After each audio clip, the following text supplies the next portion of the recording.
사람이 꼭 저처럼 네. 오로지 뭐 법과 윤리 도덕으로만 살 수는 없잖아요. 고스톱 좀 치십니까? 치죠.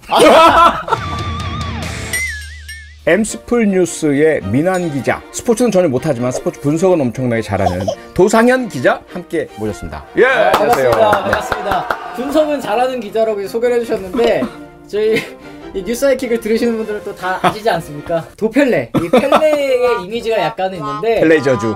본격 스포츠 프로파일링. 한 스포츠 매체가 윤성환 선수가 100억 원의 도박빚을 지고 있고 또 다시 도박에 연루가 되어 있다. 또 조직폭력배가 있어서 뭐 잠적을 했다. 뭐 이런 식의 또 보도를 했어요. 네. 다행히도 윤성환 선수가 인터뷰를 통해서 억울함을 호소를 했습니다. 그러니까 예. 자기가 2015년에 뭐 그런 일이 있었지만 또 그 무혐의로 또 얘기가 나왔고 또 개인적으로 이제 채무 문제가 있을 뿐이지 전혀 뭐 도박과는 관계가 없다. 섣부른 보도의 피해자가 또 된 거잖아요. 예. 근데 도박이 어쨌든 자기 돈으로 하는 거잖아요. 아하, 이게 네. 왜 법적으로 불법이냐. 아주 근본적인 질문이죠. 도박이 가지고 있는 특성상 경쟁하고 능력을 해서 가져오는 것이 아니라 운에 의해서 왔다 갔다 한단 말이죠. 크게 딸 수도 있고 크게 잃을 수도 있어요. 거기서 나타나는 짜릿함, 예, 내가 이번에 분명히 이것을 다 딸 거야. 기대 심리 때문에 또 뛰어들게 돼요. 중독이라고 우리가 흔히 하죠. 예, 네. 의존증.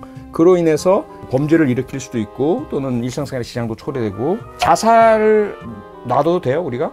안 되죠. 자해 놔둬도 돼요? 안 되죠. 국가들이 규제를 합니다. 그와 같은 맥락인 거죠. 그 다음에 나타나는 또 다른 이유는 뭐냐면 여기 사기가 들어가니까 타짜들이 들어가죠. 속여내는 기구나 장치나 이런 것들 통해서 밑장 빼고 또 하나가 있죠. 세금 문제가 있어요. 도박은 세금을 안 내니까 네. 합법적인 도박장을 만들어 세금을 받겠다. 어떤 거는 합법이고 어떤 건 불법인 이상한 상태가 되어버린 거죠. 학창시절 때 책 위에다가 이제 학종에 따먹기 뭐 이런 거 하고 지우개 따먹기 이런 것도 사실은 조심을 해야 되는 부분이네요. 근데 그건 오락이니까. 예, 사람이 꼭 저처럼 네. 오로지 뭐 법과 윤리 도덕으로만 살 수는 없잖아요. 고스톱 좀 치십니까? 치죠.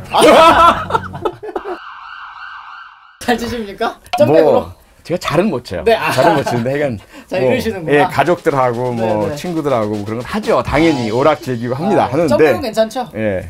갑자기 그런 얘기 땀이 나네 이거. 예. 점백만 하는 걸로. 점백까지 괜찮죠. 그 법에 딱 액수가 정해져 있진 않지만 일상적으로 오락으로 또 친분이 있는 사람 사이 이렇게 돼 있어요. 우리 법이. 저는 또 궁금한 게 여기에 뭐 피박, 광박, 쓰리고, 몽따 점백인데 1244배 막 이렇게 도박이 됩니다. 이건 도박입니까? 그럼요. 적당히 잘 치는 걸로. 네. 스포츠 같은 경우는 일반적인 도박과는 또 다르잖아요. 이게 예측 불가능 공정한 경기라는 전제가 있다 보니까 배팅, 돈을 거는 대상이 되어버린 거예요. 일찍부터. 어느 팀이 이길까? 이런 단순한 것에서 넘어서서 어느 팀에서 먼저 파울을 치느냐. 야구 같은 경우. 어디가 첫 볼넷을 얻느냐. 어디가 첫 볼넷을 얻느냐. 어느 선수가 첫 홈런을 치냐. 별의별 것에 다 도박을 거는 거예요. 심지어는 유희관 선수 있지 않습니까? 공이 느린 선수잖아요. 초구 구속이 128 이상이냐 아래냐 요걸로도 또 돈을 벌더라고요. 그러니까 기상천외합니다. 기상천외하죠. 네. 우리 선수들이 프로 선수들이 첫째 돈이 많아요. 프로 스포츠 선수들은. 둘째 시간이 많아요. 오프 시즌 이런데. 예. 셋째 선수 생활을 하면서 느낀 스트레스가 강해요. 상당히 심각하죠. 불안 또 밀려날까 경쟁. 비시즌이 되면 말씀하신 것처럼 할 게 없다 보니까 손이 바짝바짝 탄대요. 금단 증상. 선수들도 사실 이렇게 도박, 불법 도박, 브로커들의 접근 이런 게 알게 모르게 굉장히 많다고 하더라고요. 그게 제일 큰 문제죠. 그런 외부로부터 유혹이더라고요.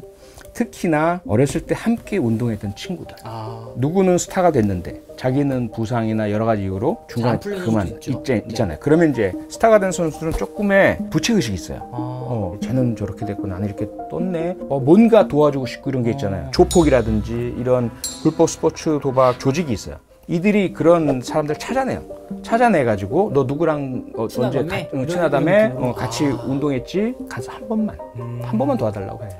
그걸 이용을 해서 사전에 돈을 준다든지 해서 올가매는 거죠. 큰 채무를 지게 만들고 큰 것도 아니야. 나쁜 것도 아니야. 파울 한 번만 해. 뭐 이런 거죠. 그 친구가 고민하겠죠. 당연히. 매몰차게. 안 돼. 그러기가 쉽지 않잖아요. 그렇죠. 더더군다나 그래 넌 이제 잘 나가고 그러니까 매몰차게 거절하는구나 라는 그런 생각을 돌아갈까 봐 또 미안해지니까 이 정도는 괜찮겠지. 그 정도로 한번 딱 해주는 거예요.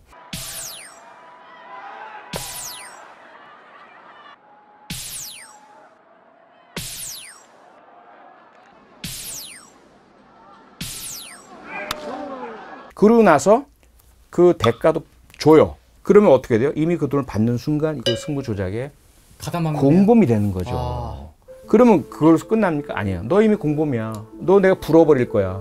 한 번 더 해야지. 이번에 안 해줄 거야? 그러면 어쩔 수 없어. 미안해 친구야. 난 얘기할래. 사무국에 얘기할 수밖에 없어. 승부 조작에 가담했던 선수들의 가담 경로가 그렇게 된 겁니다. LG 트윈스의 박현준 선수가 맨 처음에 이 데뷔를 했을 때 이 사이드암인데 포크볼을 던지는 거예요. 저 선수는 진짜 크게 되겠다 이렇게 생각을 했는데 대단했죠. 나중에 승부 조작에 연루가 되고 받은 금액을 봤을 때는 미미하죠. 그 돈 때문에 한 게 아니라는 거죠. 그러니까 얽혀져 있는 인간관계 때문인 거고 덫에 늪에 빠지게 된 거예요. 많이 후회해요. 네. 왜 그랬을까?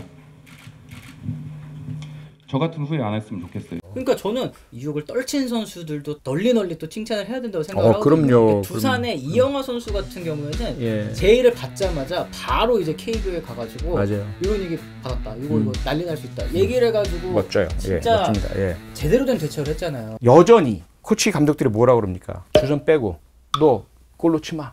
나는 옳지 않은 것 같긴 한데 나보다 훨씬 더 잘 알고 나에게 지시를 내릴 수 있는 누군가가 야 인마 내가 시킨 대로 해. 이런 부분들을 우리가 한번 종합적으로 생각을 해서 선수들도 선을 넘어서는 안 되고 도박이나 승부 조작이나 절대로 해서는 안 되겠지만 뭐 언론이든 누구든 알아서 기준과 선을 지킬 수 있도록 그렇게 도와준다면 너무너무 좋을 것 같아요. 구독, 좋아요, 알림 설정 안 하면 흠칫뿡